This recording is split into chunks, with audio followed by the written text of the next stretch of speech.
tanggapan salah satu anggota DPR Republik Indonesia. Kita sudah bersama dengan Bapak Andreas Hugo Parera yang sudah di ujung telepon. Selamat pagi Pak Andre.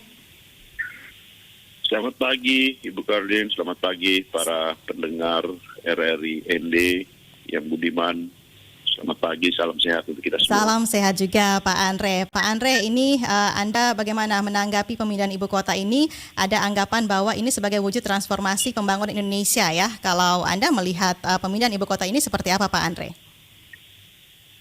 Ya, ini bukan anggapan lagi, tapi ini memang perencanaan yang dibuat oleh pemerintah bersama DPR, artinya melalui keputusan membuat undang-undang IKN tersebut. Memang proyeksi ke depannya ibu kota negara ini sebagai langkah untuk melakukan transformasi. Transformasi di sini bukan hanya transformasi kota secara fisiknya. Kalau kota secara fisiknya itu pasti ibu kota negara, tapi juga bagaimana transformasi budaya, transformasi pembangunan. Yeah. Kita juga mau mengedepankan bagaimana membangun kota sebagai IKN ini sebagai model untuk perencanaan pembangunan kota-kota di Indonesia. Karena kalau kita perhatikan perkembangan dunia ke depan hari ini dan ke depan, bagaimana kota-kota besar di dunia ini dibangun, ibu kota negara apalagi, ya itu sudah mencerminkan menjadi simbolisasi simbol dari negara. Oleh karena itu ya wajah kota ibu kota negara itu harus menjadi cerminan dari wajah ibu kota, wajah negara tersebut. Oleh karena itu memang ya dari segi posisi geografisnya, wilayah ini atau kota ibu kota negara yang direncanakan ini juga posisinya tepat di tengah Indonesia. Dia juga mencerminkan bagaimana Indonesia ini ya, secara utuh, bukan hanya di Jawa, masuk dalam hal ini adalah pembangunannya, tapi juga bagaimana mengedepankan wilayah-wilayah di luar Jawa, termasuk dalam hal ini tentu bagian tengah dan bagian timur yang selama ini ya boleh kita katakan ya tertinggal dari wilayah-wilayah, terutama di wilayah barat gitu. Jadi transformasi ini adalah suatu transformasi yang bersifat komprehensif di dalam perencanaannya.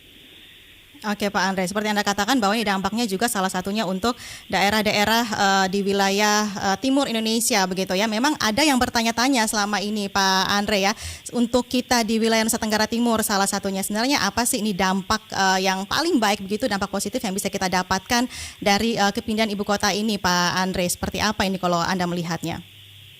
Ya tentu pertama bahwa Jakarta ini sudah terlalu padat. Kemudian artinya dengan menggeser ibu kota negara ke Kalimantan, maka secara geografis itu akan lebih memudahkan juga untuk ya termasuk kita di wilayah Nusa Tenggara Timur, juga termasuk dalam hal ini adalah bagaimana ke depan untuk penyerapan tenaga kerja dari ya wilayah termasuk tentu wilayah kita gitu. Dan juga ya kita harapkan bahwa dengan pembangunan ibu kota negara ini akan terjadi istilah spillover dari pembangunan di ibu kota negara ini akan memberikan dampak pada daerah-daerah yang lain yang ada paling tidak yang ke wilayah-wilayah tengah, wilayah Kalimantan, wilayah ke timur gitu, sehingga dengan demikian terjadi pemerataan pembangunan untuk Indonesia yang selama ini kita sebut tidak hanya Jawa sentris tapi juga Indonesia sentris. Karena kalau kita perhatikan ya Jawa ini sendiri sudah 150 juta lebih penduduk dari 260 juta, jadi kurang lebih setengahnya itu ada di Jawa. Sementara muatan untuk kota Pulau Jawa ini sudah terlalu padat dibandingkan dengan wilayah-wilayah lain di Indonesia yang ya kita tahu bahwa termasuk NTT masih sangat terbuka dan sangat potensial untuk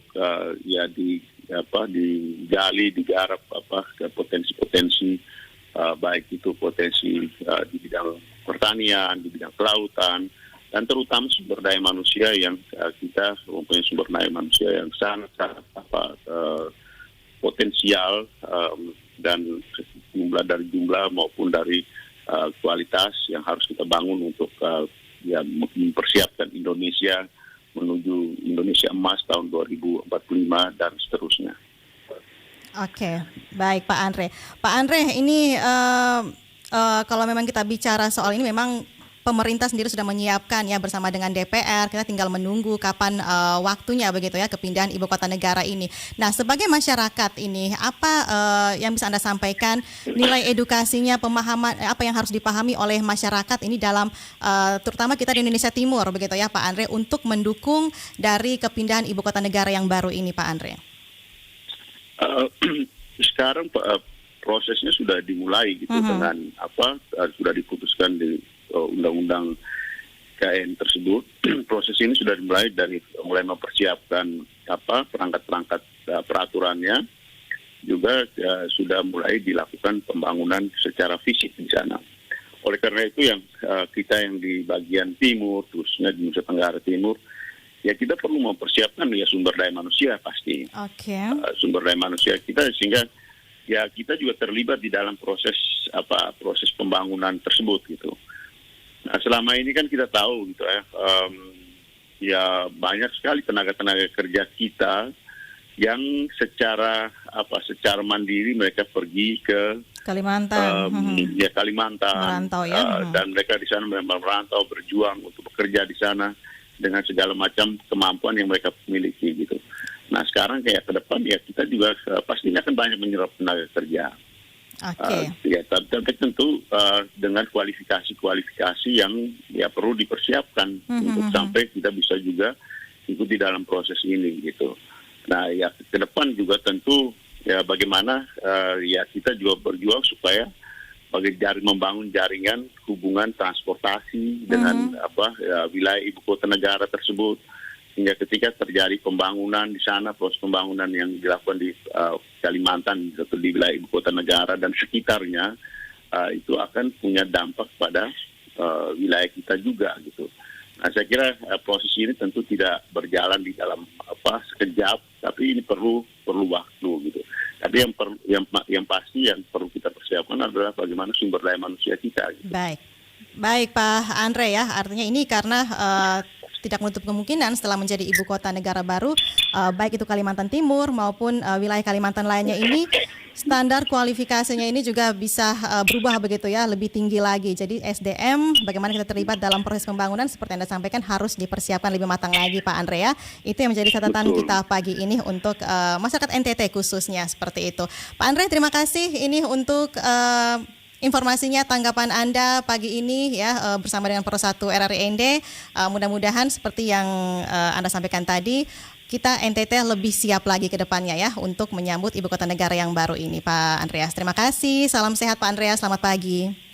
Salam sehat, terima kasih Caroline, terima kasih semuanya.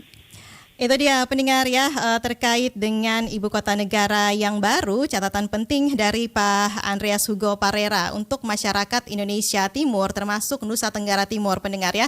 Kita juga akan ikut terdampak begitu ya dari ibu kota negara yang baru yang dipindahkan dari Jakarta ke Kalimantan Timur nantinya pendengar. Saat ini sudah dalam proses persiapan pembangunan juga sudah dimulai, artinya melihat selama ini bagaimana masyarakat Indonesia Timur, Nusa Tenggara Timur yang banyak begitu ya untuk mencari pekerjaan atau merantau di wilayah Kalimantan ini sudah sangat banyak sekali pendengar, dan tidak menutup kemungkinan ketika menjadi ibu kota negara yang baru, baik itu wilayah Kalimantan Timur maupun wilayah Kalimantan lainnya, ini standar kualifikasinya untuk ketenaga kerjaan ini juga bisa berubah menjadi lebih tinggi lagi ya, tidak seperti sebelum menjadi ibu kota negara yang baru. Artinya ini untuk masyarakat NTT kita diminta untuk mempersiapkan sumber daya manusia untuk bersaing ya nantinya pendengar ke depan.